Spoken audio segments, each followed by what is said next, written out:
வணக்கம் வந்தனம் சுவாக நமஸ்காரம். நான் தான் உங்கள் TN25 மீனன்னு பேசுகிறேன். நாத்திகமானாலே நம்ம ராஜ்யம் தாங்க. நம்மளுக்கு ஈக்குவலாக யாருமே மீன் பிடிக்க முடியாது. ஆள் சிறுசாக இருந்தாலும் பிடிக்கிற மீன்லாம் இது பெருசாக இருக்கும். ஏரி உள்ள சும்மா கையை விட்டு அழைச்சதுக்கே பார்த்தீங்கன்னா கெண்டை மீன் அம்மாத்திரம் கொச்சன்னு இருந்துச்சு. இந்த கெண்டைங்களை பார்த்தும் போதே எங்கள் ஊர் கெண்டை கூசமெல்லாம் தனியாக ஓடிச்சு. கல் எடுத்து போட்டுட்டு வாங்கடா வந்து வலையை பிடிங்கன்னு சொன்னதுக்கப்புறம் எல்லாம் அதுக்கப்புறம் தான் வலையாக பிடிக்க ஆரம்பித்தானுங்க. இவனுங்களாம் வச்சு மீன் பிடிக்கிறதுல ஐயோ படாத ஆயிடுதுப்பா. ஆனால் ஞாபகம் வச்சுக்கோங்க, ஆளுங்க தான் பார்க்கறது சிறுசு இறங்கினு வச்சுக்கோங்களேன், பார்க்குற வேலைக்கு மீனுங்க பெருசாகவே பிடிப்பானுங்க. மங்களகரமாக நம்ம சூரியன் உதிக்கிற பக்கமே போகலான்ட்டு வலையை இழுத்துனே கடகடன்னு நல்லா ஏற ஆரம்பிச்சிட்டோம். தண்ணி வேறு ரொம்ப குறைஞ்சி போச்சுங்களா, சேர் வேறு அதிகமாகி போச்சு. வலை வேறு ரொம்ப பெருசு இருந்தால் சரியாகவே இழுக்க முடியல சின்ன பசங்க வச்சுன்னு. அதுக்கப்புறம் எப்படியோ போராடி நாங்கள் இங்கேருந்து அந்தாண்ட போயிட்டோம். சும்மா வலையை எடுத்தோன்னே வலைக்கு சும்மா முட்டிக்கணும் மீன் ஆளப்பா. இது அந்தளவு சரியான மீன். என்னென்ன மீன் கிடச்சிதுன்னு பார்த்தீங்கன்னா வலைக்கு சும்மா பக்காவான உழுவுங்க. இந்த உழுவையோட டேஸ்ட்டு இதை சாப்பிட்டவங்களுக்கு மட்டும்தான் தெரியும். எலும்பே இருக்காது, அந்தளவு சூப்பரான ஒரு மீன் உழுவை. அதுக்கப்புறம் பார்த்தீங்கன்னா எக்கச்சக்கமான ஜிலேபிங்க, சின்ன ஜிலேபி கண்ணுங்க எக்கச்சக்கமாக கிடச்சிச்சு.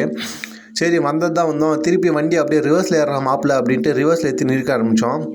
ரிவர்ஸில் இழுத்து முடிச்சுட்டு வெளியே எடுத்து வச்சா நம்ம அதில் பார்த்த மாதிரியே தாங்க இதுலேயும் சும்மா எக்கச்சக்கமான மீன் கிடச்சிச்சு எங்களுக்கு. என்னென்ன மீனுன்னு பார்த்தீங்கன்னா இதுலேயுமே எங்களுக்கு கிடச்ச மீன் எல்லாமே பார்த்தீங்கன்னா ஜிலேபி, உழுவை, நம்மளை மாதிரி வெயிட்டான பசங்க தான் கிடச்சானுங்க.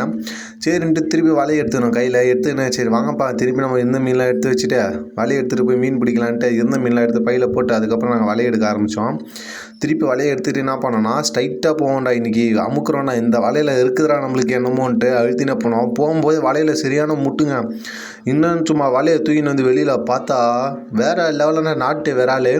சும்மா இந்த விரால் 1.5 to 2 கிலோ வரைக்கும் இருக்கும். அந்தளவு ஒரு பெரிய விரால். இப்போ கையில் தூக்கி காட்டுறோம் பாருங்கள், இன்னமா இருக்கும் பாருங்கள். சரியான விராலுங்க. சரியான ஆட்டம் கட்டிச்சு. தரையில் இருக்கும்போதும் சும்மா அப்படி துள்ளுது. அந்தளவு ஒரு பெரிய விரால் இது. கையில் எடுத்தால் கையில் நிற்க மாட்டேன், இது அப்படி இருந்துச்சு இந்த விரால். சரி இந்த விரால் எடுத்து நாங்கள் பையில் போட்டு மீதி இருக்க மீனும் சும்மா விடக்கூடாதான், மொத்த பேரையும் பிடிச்சி பையில் போட்டுலான்ட்டு நாங்கள் திருப்பி பிடிக்கலான்ட்டு இறங்கிட்டோம். இறங்கினோடனே பார்த்தீங்கன்னா வலையை எடுத்துகிட்டு தம்பி நம்ம திருப்பி போன திசையிலே போவோம், இந்த டைம் மீனை அள்ளுவோம் அப்படின்ட்டு எங்கள் எல்லாருமே வலையை எடுத்து ரெடி ஆகிட்டோம். கமான் பாய்ஸ் வாங்கப்பா போகலான்ட்டு தர வலையை இருக்க ஆரம்பிச்சு திருப்பி தான் வந்துட்டோம் கரைக்கு. எடுத்து பார்த்தா சும்மா குட்டையை கலக்கிறதுக்கு மீன் பட்டையை கிளப்பிச்சுருந்தாங்க சொல்லணும். சும்மா வரும்போதே பாருங்கள் எக்கச்சக்கமான மீன் அள்ளி துள்ளின்னு அப்படியே மேலே கரைக்கு ஒடியாந்துனே இருந்துச்சு. என்னன்னா மீனுக்கு இதுன்னு கிட்ட போய் காட்டுறோம் பாருங்க, ஃபுல்லாக எல்லாம் வேற லெவலான ஜிலேபிங்க தாங்க. சும்மா பட்டை ஜிலேபி பட்டுன்னு வந்துக்கினே இருந்துச்சு. ஏரி தண்ணி வடிஞ்சிச்சு இல்லையா, பாதி மீன் சாக ஆரம்பிச்சிச்சு. அதனால தான் அதுங்களுக்கு ஒரு உயிர் மோட்சம் கொடுக்கலான்ட்டு நாங்கள் பிடிச்சி எங்கள் வயிற்றில் போட்டுக்கிறோம்.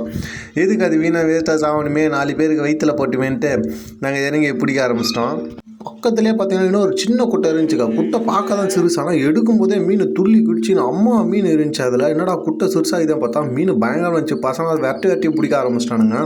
கிட்ட போய் பார்த்தா நல்லா பட்டை ஜிலேபிங்க எக்கச்சக்கமாக இருந்துச்சு பட்டையாக. அதையும் எடுத்து நாங்கள் பையில் போட்டு டப்புன்னு ரெடி ஆகிட்டோம்.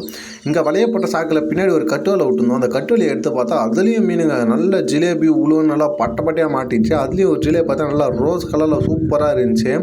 பார்க்க நல்லா நம்ம பைலட் ஜிலே மாதிரி பயங்கரமாக இருந்துச்சு. இதே மாதிரி அடுத்த வாரம் நாங்கள் மீன் பிடிச்சிட்டு உங்களை திரும்பி வந்து பார்க்குறோம். இதே மாதிரி நிறைய நல்ல வீடியோ பார்க்கறத லைக் பண்ணி சப்ஸ்கிரைப் பண்ணிக்கோங்க. நாளைக்கு இன்னொரு வீடியோவை சந்திக்கிறோம். Tata bye from TN25 Meenavan.